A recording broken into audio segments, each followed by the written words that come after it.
Salam, salam. Bugün çikolatlı çörek yiyoruz.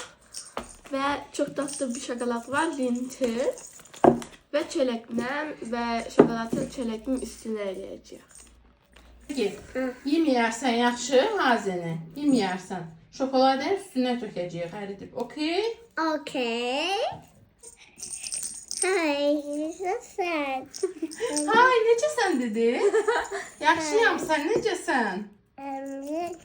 Yaxşıyam dinən, mən də yaxşıyam. Sevgi, yaxşıyam dinən. Ja, Sevgi, good dinən, yaxşı. gut.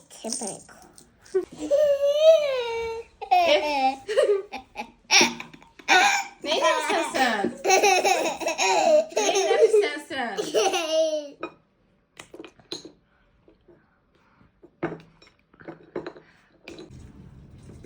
Şokolatımız da əridi. Hindi belə çöplərlə çörəkləri bura eləyəcək və şokolatı üstünə. Elə, göstər.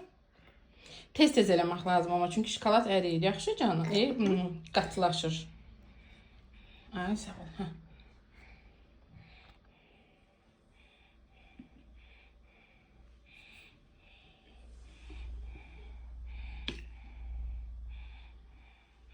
Bax, bir də, aha, Sevgi. Bir dənə də ehtiyatlı ol, yavaş ol. Bax Sevgi, əliğə bax qızım. Əlini ağrıtmasın. Ay sağ ol, bravo. Okay. Bir dənə də elə. Bir iki. Hələ yeyir bu.